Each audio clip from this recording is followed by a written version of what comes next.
see this.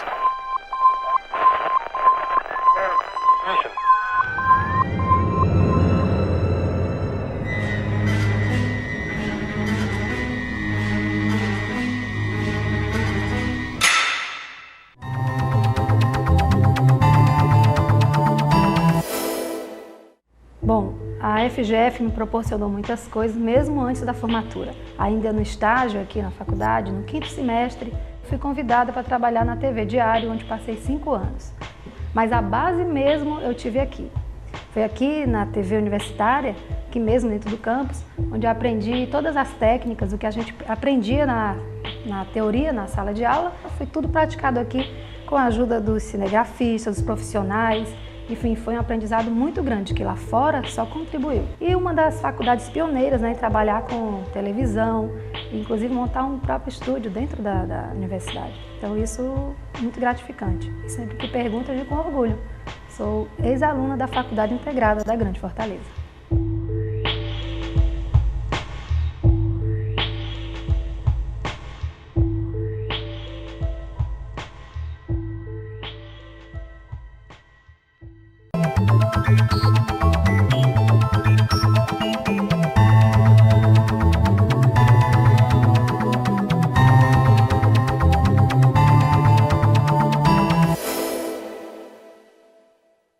Olá! No programa Destaque desta semana, vamos conversar com o pedagogo e diretor de cinema, Gerardo Damasceno. Ele é coordenador do Ponto de Cultura ACARTES, Academia de Ciência e Artes, localizada no Pirambu. Damasceno é diretor do filme Poço da Pedra, um longa-metragem que está sendo produzido no Ceará a partir de oficinas de audiovisual desenvolvidas na periferia de Fortaleza. Seja bem-vindo, Damasceno. Muito obrigado, eu que agradeço o convite, estou à disposição. Então, Damasceno, o que seria a ACARTES e qual a origem dessa instituição? Olha só, um grupo de pessoas do bairro do Pirambu, todas que fizemos quando houve a tentativa da implantação do polo de cinema aqui no Ceará, no início da montagem do Dragão do Mar, nós fizemos aqueles cursos rápidos de direção, outros fizeram de câmera, outros fizeram de direção teatral. E nós resolvemos lá no Pirambu que tínhamos que repassar esse conhecimento para a galera jovem do bairro. E assim, em 2002, já ali no final do colégio de direção teatral, também estava se acabando o colégio de dramaturgia, nós resolvemos criar a ACARTES, que é uma ONG que prepara jovens em situação de vulnerabilidade social para o mercado de trabalho, mas também para a vida como pessoa humana, trabalhando sempre essas questões da cidadania, de gênero, mas também preparando em linguagem artística. E assim nós montamos cursos de teatro, cursos de audiovisual e de artes plásticas. E assim a ACARTES, em 2002, até 2004, nós trabalhamos sempre com recursos próprios, de maneira voluntária, e a partir de 2004 nós nos tornamos um ponto de cultura, quando apresentamos o nosso projeto no primeiro edital do programa Cultura Viva do Ministério da Cultura. Agora, para o nosso telespectador entender o que seria ponto de cultura. Ponto de Cultura é uma das ações do programa Cultura Viva, que prevê ainda outras, mas especificamente o Ponto de Cultura é uma forma do governo federal investir em projetos que já estivessem em andamento. Ou seja, o programa não prevê a criação de nada, mas de potencializar aquilo que já existe. E assim, o governo federal abriu um edital. Várias entidades de todo o Brasil disputaram esse edital, enviando seus projetos, e na primeira leva foram selecionados 100 projetos. Foram instalados a nível de Brasil 100 pontos de cultura. Nós tivemos a felicidade de ter o nosso projeto aprovado. Naquele momento, 9 projetos de Fortaleza, aliás, do Ceará, sendo 6 de Fortaleza, foram selecionados e nós estávamos entre esses. E a partir disso mudou completamente a nossa condição de fazer, porque antes era voluntário mesmo. os professores davam aula, nós não tínhamos sede, nós nos reuníamos na sede do Emaús, que cedia um espaço, ali na comunidade do Pirambu, e logo como ponto de cultura nós tivemos condição então de adquirir a nossa sede própria e dar continuidade às nossas ações, agora com equipamento, com câmera, com ilha de edição, né? Inclusive montamos um pequeno teatro com capacidade para 90 pessoas, um teatrinho de bolso. Muito bom. Em relação ao social, qual seria a função social no Pirambu dessa instituição, a CARTES? Olha, como todas as pessoas de Fortaleza sabem, o Pirambu, há um estigma sobre o bairro do Pirambu que sempre evidencia o lado violento da população da periferia da cidade. E o Pirambu é um dos bairros que mais sofre esse estigma.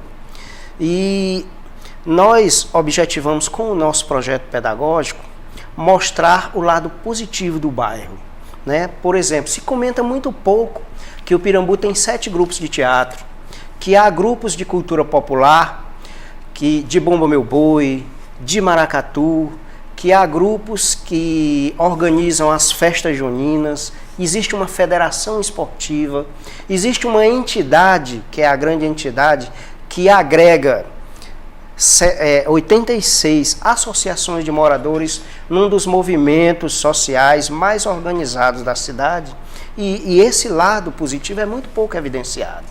Então a CARTES, na sua ação artística, nós tentamos, através desse nosso projeto, dar visibilidade ao que há de positivo e claro, trazendo os jovens, tentando tirá-los da possibilidade do mundo da marginalidade e dessa maneira, juntos, construirmos cidadania e um trabalho social engajado politicamente, não partidário, mas politicamente engajado nas lutas sociais da comunidade. Antes de ingressar na questão da arte, não é, de participar do cinema ou do teatro, das formações de oficinas que vocês desenvolvem, existe uma orientação de algum profissional específico para essas pessoas que são retiradas do risco da marginalidade?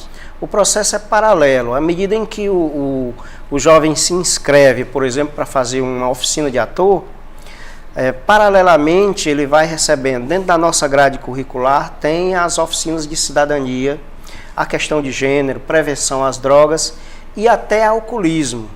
Hoje nós temos um trabalho muito próximo do pessoal do AA também, que vem, nós convidamos para dar palestras, porque muitos dos jovens eles chegavam a faltar oficina de teatro porque tem problema de alcoolismo na família, os pais têm problemas. Então a gente buscou essa aproximação com o grupo de Alcoólicos Anônimos como forma também de trabalhar com a família desses jovens.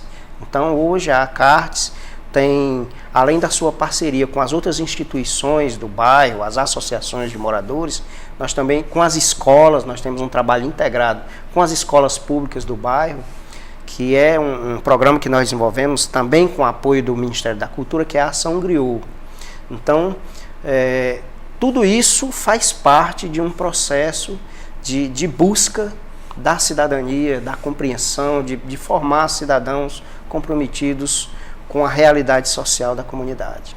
Quais são os projetos em relação ao audiovisual que a CARTES desenvolve? Nós temos um curso permanente de capacitação em audiovisual, no qual nós trabalhamos o ator no seu processo de interpretação para teatro e também para a linguagem de audiovisual. Então, para você ter uma ideia, o filme Poço da Pedra, que nós estamos realizando, daqui a pouco vou poder falar disso, ele foi antes uma peça de teatro.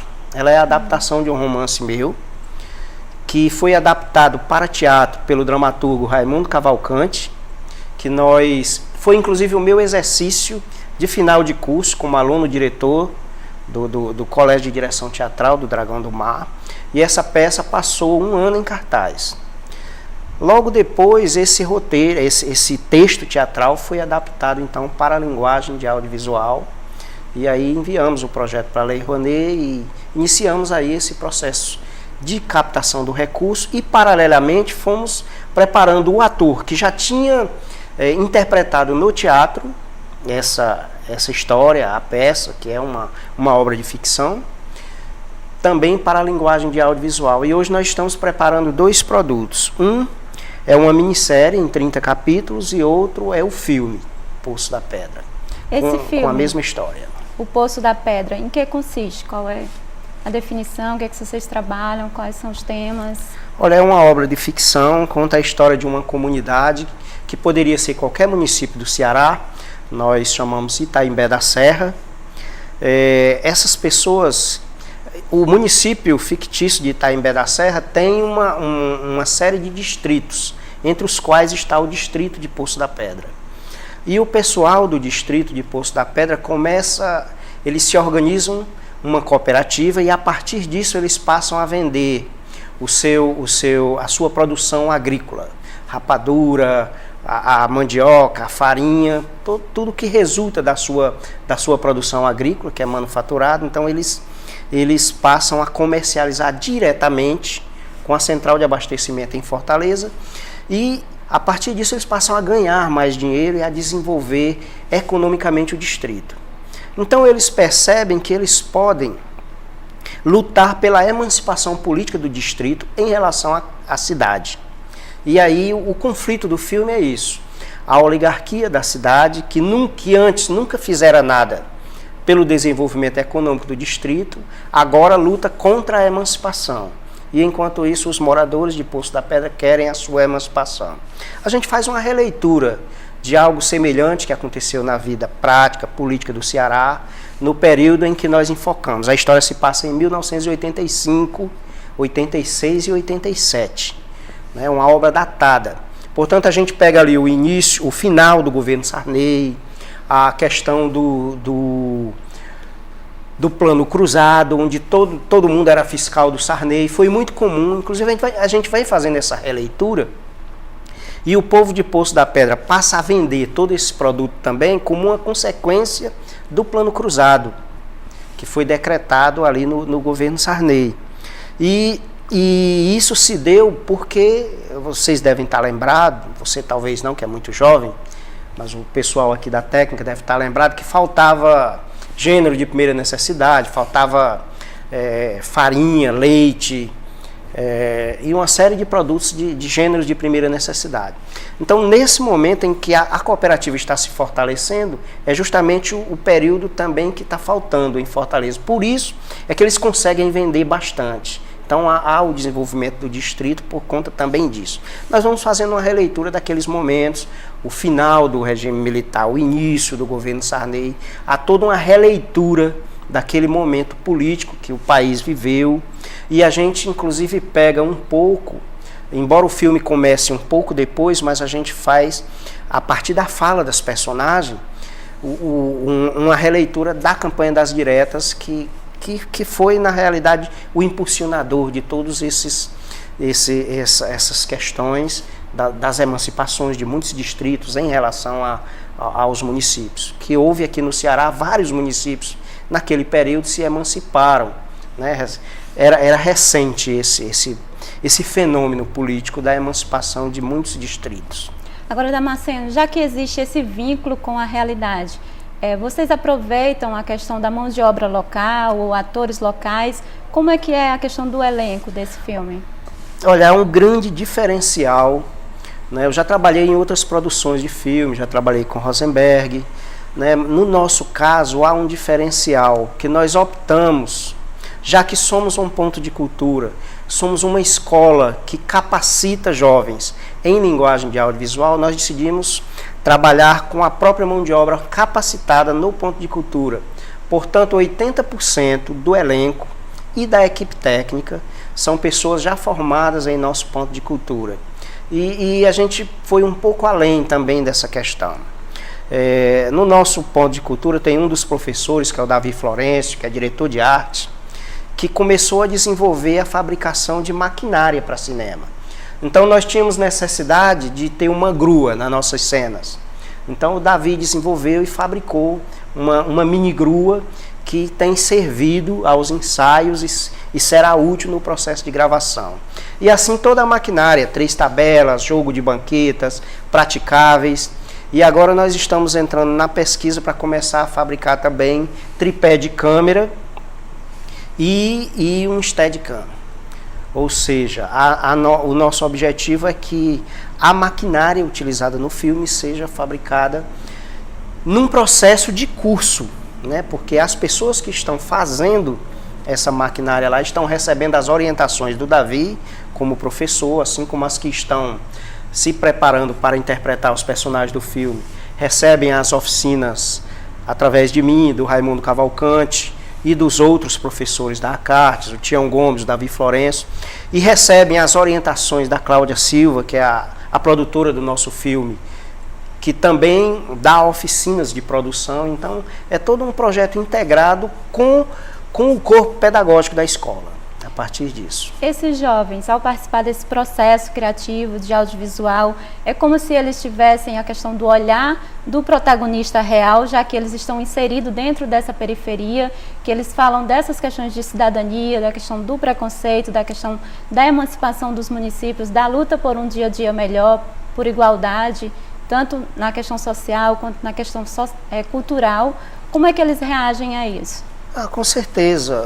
É o nosso objetivo que nós não capacitemos apenas pessoas com competência para desempenhar uma função técnica dentro de uma produção audiovisual. Seja o menino que vai operar a câmera, seja o que vai operar a luz, seja o que vai interpretar um personagem. Nós queremos que, ao realizar esse trabalho, nós tenhamos também uma reflexão sobre fatos recentes da política nacional que foram detonadores de muitas coisas que nós estamos vendo hoje, né? 1985 é um período historicamente muito recente, embora muitos desses jovens, alguns nem tinham nascido nessa época. Mas é preciso que a gente compreenda que, politicamente, aquilo que estamos vivenciando hoje é o que nas 2 ou 3 décadas passadas isso foi plantado. A nossa própria representação política que nós temos no Congresso Nacional, ela é um retrato do que é a sociedade. Então, eu acho, inclusive, que essas pessoas que estão lá, elas não são melhores nem piores do que é muita gente que está na sociedade. Em todos os aspectos, na competência em legislar, mas também no aspecto da corrupção. Eu acho que nós, como cidadãos, temos muita culpa disso. Nós precisamos melhorar a nossa representação política e só faremos isso se estivermos conscientes de que nós é que mandamos essas pessoas para lá para nos representar. Então, tudo isso faz parte do objetivo pedagógico da escola. Nós trabalhamos com o método construtivista piagetiano, que é construir o conhecimento a partir da realidade que nós estamos vivenciando. Assim a gente teoriza a partir da prática, né? Que é isso, nós estamos lá construindo uma cidade cenográfica para fazer essa minissérie. Nós tivemos que alugar um sítio lá em Itaitinga porque precisávamos de um espaço onde nós pudéssemos fazer uma cena e, se ela não ficar boa, ter condição de refazer. E se nós fôssemos fazer essa locação na casa de uma pessoa, de um cidadão, nós não poderíamos estar entrando e saindo da casa dessa pessoa várias vezes em seguida. Nós teríamos que trabalhar de primeira para a cena sair pronta o mais rápido possível, porque não poderíamos estar lá na próxima semana. Então, é mais complicado ter que fazer uma cidade cenográfica? É, mas isso também é um processo de aprendizagem para nós. Todos nós estamos nos desenvolvendo neste processo todo. E esses jovens, ao participar de uma produção de um longa-metragem, ser ator, participar desse universo de audiovisual, quais são as expectativas que eles têm? Bom, a pretensão primeira de todo mundo que vai a um curso de cinema, seja aonde for, em qualquer ONG, e tem muitas ONGs fazendo muita coisa boa aqui em Fortaleza, a primeira pretensão é uma busca de um espaço no mercado de trabalho. Um mercado de trabalho que nem sempre oferece essas condições de inserção. É um universo bastante reduzido. Você vê que nas produções a maioria das pessoas se conhecem entre si. O profissional que trabalhou no filme de alguém, muitas vezes é o mesmo que indica alguém para o filme de outro. Então, não há não há muitas produções no qual todas essas pessoas que estão sendo capacitadas pelas ONGs, elas possam estar inseridas no mercado de trabalho. O que é que nós objetivamos? Para nós não bastava capacitar, não bastava passar para as pessoas o conhecimento que nós adquirimos nessas oficinas, que também nós fizemos. Era preciso que nós tivéssemos uma capacidade de produção que pudesse ser um elemento de inserção no mercado de trabalho.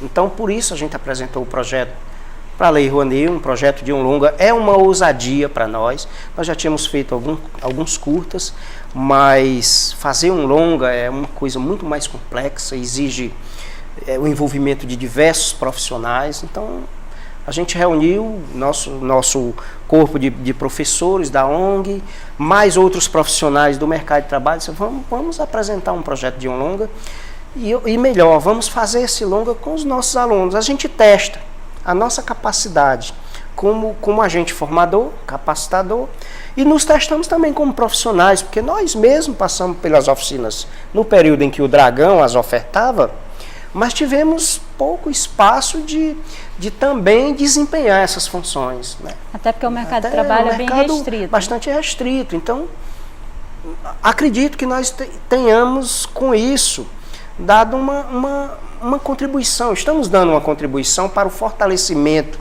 do mercado de audiovisual no Ceará. Até porque depois essa cidade cenográfica ela pode estar lá, disponível para que outros profissionais, outros realizadores, já tendo um espaço lá, elas possam procurar essa cidade cenográfica para fazer outras produções também, e nós pretendemos disponibilizar isso, né? O que mudou? A Cartes inserida dentro do Pirambu, o que foi que mudou socioculturalmente? Nós acreditamos que a nossa criação como entidade, ela é recente, de 2002 para cá, né? Nós vamos completar 6 anos, né? E já podemos sentir alguma coisa. Uma das primeiras é sabermos que temos que ser humildes e que não vamos resolver o problema do Pirambu a partir de nós mesmos. Então, a primeira constatação disso nos leva a buscar parcerias, que é um trabalho integrado com as associações de moradores. Mas isso não é suficiente, porque o jovem passa muito tempo na escola. Então, nós precisamos também estar inseridos dentro da escola. Então, fomos buscar também essa nossa ligação com a escola. Hoje nós temos um projeto desenvolvido todo, 100% dele dentro de uma escola, que é a Escola Cristo Redentor, que funciona próximo da sede da Cartes. E isso é um piloto para nós levarmos esse projeto para as outras 18 escolas públicas que existem no bairro, né? E as outras... E o trabalho que nós temos com 2 associações de moradores é também um piloto para que a gente consiga levar esse trabalho para as outras associações de moradores, que ao todo somam 86. Então, a 84 ainda não atingida. Esse projeto na Escola Cristo Redentor é uma oficina de audiovisual, uma vivência? É uma oficina permanente de cultura popular. O governo federal recentemente lançou um edital para um programa que ele chama Ação Griot. É uma das ações do programa Cultura Viva, das quais Ponto de Cultura é uma ação também. Então, o Griot é também uma das ações. Nós mandamos um projeto e esse projeto foi selecionado, e ele consiste no quê? O governo federal oferece uma bolsa para mestres da cultura popular. Nesse aspecto, ele pode ser semelhante ao programa Mestres da Cultura, que o governo estadual tem, e é um programa muito interessante. Mas o programa Ação Griot tem um diferencial, que ele obriga o mestre a exercer essa função como repassador dentro de uma instituição de ensino oficial, né? Então, o nosso projeto aprovou essa ajuda de custo para 5 mestres griots. É uma parteira. Quando o Pirambu ainda não tinha nem maternidade, nem um hospital, muitas das crianças do Pirambu, às vezes a gente costuma dizer que a metade daqueles meninos nasceram pela mão das parteiras. Então, esse trabalho, esse reconhecimento da figura da parteira como uma pessoa que a comunidade respeita, que vai pedir conselhos, chás, né, conselhos sobre problemas que a mulher, durante a gravidez, enfrenta. Então há toda essa questão desse respeito a essa figura da parteira. Então ela é uma mestre no caso, que através das rodas de memória da parteira, ela conversa com as suas ex-parturientes, mulheres que tiveram filhos com ela e que hoje já têm filhas que também tiveram filhos com ela e juntas discutem, à luz da experiência, os problemas do que é uma gravidez, todas as questões vinculadas a esse assunto, né? Nós temos também um mestre de jangadas. O Pirambu, originalmente, antes de ser o bairro que ele era uma colônia de pescadores. E essas pessoas, elas acumulam todo um conhecimento. O cara daquele vai para o mar, em cima de uma jangada, sem nenhum aparelho eletrônico.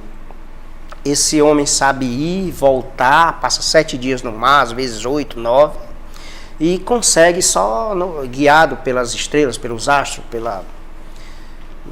pelas próprias ondas, pelos ventos, pela experiência e pela sua experiência, saber retornar com segurança na sua tripulação e tal. Então, um dos nossos mestres é um mestre de jangadas. Nós temos um mestre de Bumba Meu Boi. Essa é uma manifestação cultural que já existiu no Pirambu nas décadas passadas, quando eu era menino, em 1970, eu assistia muita brincadeira do boi, mas depois essa brincadeira teve praticamente extinta.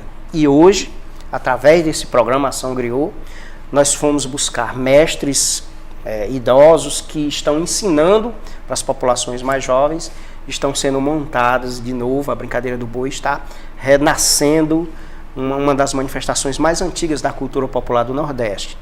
Nós temos também uma mestra que é mestre de pandeiro. Essa é a dona Isolda, ela exerce a atividade não no Pirambu, mas em Itaitinga, onde nós temos esse convênio com a Secretaria da Cultura de Itaitinga, que tem nos dado apoio, e ela desenvolve essa ação lá. Ela ensina percussão dentro de uma escola lá em Itaitinga. Agora, Damasceno, para quem quiser participar desses cursos, desses projetos, dessas oficinas lá dentro da Cartes, como é que a pessoa deve fazer ou quais são os requisitos que um jovem precisa ter para se inserir dentro desse projeto? É muito fácil. A Cartes funciona na rua Nossa Senhora das Graças, número 994, no Pirambu, bem próximo da Avenida Pastel, que é uma avenida bastante conhecida. As pessoas podem procurar. A Cartes funciona os 3 expedientes, embora os cursos estejam acontecendo à tarde e à noite, mas se a pessoa for lá se inscrever pela manhã, tem um funcionário lá para receber, para fazer as inscrições.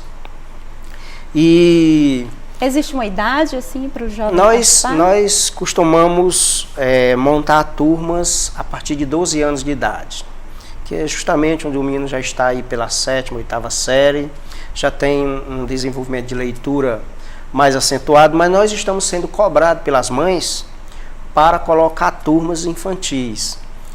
Isso ainda está sendo discutido em reunião de diretoria, porque para trabalhar com criança exige toda uma pedagogia própria, e a nossa praia tem sido trabalhar com o adolescente já a partir dos 12, 13, 14, mas é provável que brevemente a gente tenha também turmas de criança lá na Cartes.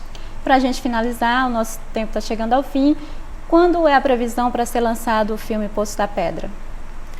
Olha, nós estamos aí, acredito que há poucos dias da conclusão da montagem da cidade cenográfica. Vocês estão convidados para comparecer lá. Fica ali no município de Itaitinga, na localidade lá do Carapió. E vocês podem, a qualquer momento que queiram, contactar e visitar. E acredito que em mais 6 meses nós devemos concluir a parte que é a captação da imagem. E aí o trabalho de finalização, edição e posterior finalização, nós estamos fazendo em vídeo digital. O nosso objetivo é, depois de editado, fazer uma quinoscopia da parte que cabe ao filme para a película, mas essa é uma etapa posterior, né?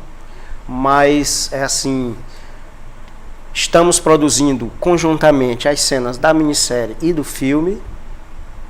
Então as cenas elas já são feitas, já tem no roteiro já está previsto qual a que vai para a edição do filme, qual é que vai para a minissérie. Acredito que esse ano é o nosso ano de lançamento do filme Poço da Pedra. O programa Destaque desta semana foi com o diretor de cinema Gerardo Damasceno, que é coordenador do Ponto de Cultura ACARTS, Academia de Ciência e Artes do Pirambu. Damasceno, muito obrigada pela sua participação. O programa Destaque fica por aqui. Nós voltamos na próxima semana com mais um convidado em destaque pela FGF TV, canal Universitário de Fortaleza, 14 da NET.